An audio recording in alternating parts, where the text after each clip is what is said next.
gonna read this for time. 5, 4, 3, 2, 1. Well, hola there, ladies and gentlemen, boys and girls, hippies and straights around the world. This is your old compañero, Dr. Woody, John Konopak, citizen journalist in Albuquerque, New Mexico. Today I'm scrambling atop the magnificent and storied WWH/CJE Citizens Soapbox to discuss one answer to an abiding question: who sold the farm?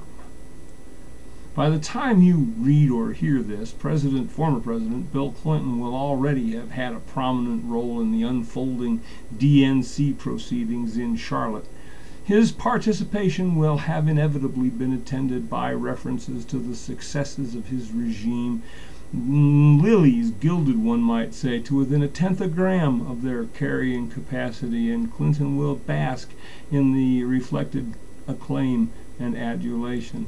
Now, if you're going to have subjected yourself to the festivities, if you suffer from some irony deficiency, perhaps a need to stockpile it against some future shortage, I would like to discuss just one aspect of the Clinton regime, which seems to me to have been highly glossed over and probably was carefully avoided in all the clamor last night or tonight or whenever it was.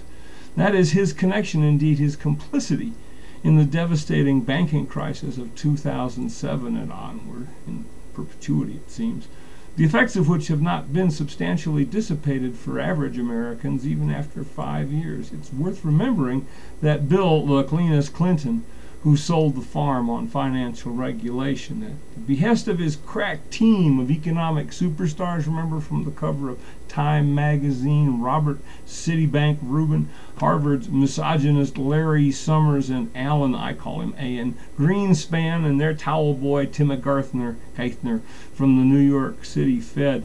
Clenis at least had turned a blind eye on, if hadn't exactly colluded with, the plans of Phil Gramm and the rest of the corporate-owned neo-libs in the Senate to repeal Glass-Steagal and reverse significant Depression-era reforms that were keeping retail and investment banking separate, and had mostly been successful in keeping the psychopathic greedheads from further refucking the economy as they had in '29. So, cui bono?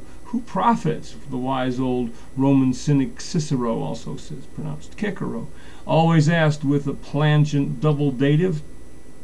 Obviously it's the banksters, who are genetically averse to risking their own money, but who are pathologically eager to risk other folks' cash and skim the take.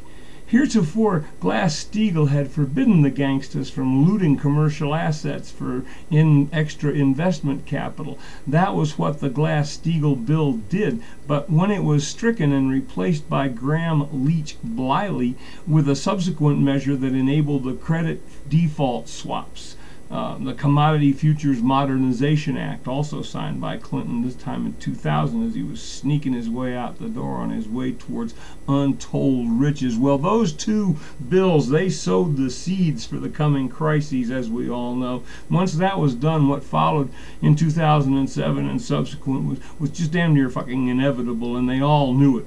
How do I know they knew it? Well, the logical process is called adductive or abductive, not to be confused with the silver tape, though they have surprisingly similar properties with which I won't trouble you now. The question is, how do I know they knew? Ask yourself, who else would, or why else would Robert Rubin have swiftly resigned from the cabinet and scurried rat-like over to Citibank to cash in on the subsequent bonanza? Did any of them lose any money? As another Roman used to say, ipso facto, QED. That's a puzzler we can chew over when I see you at the beach, shares. Paz.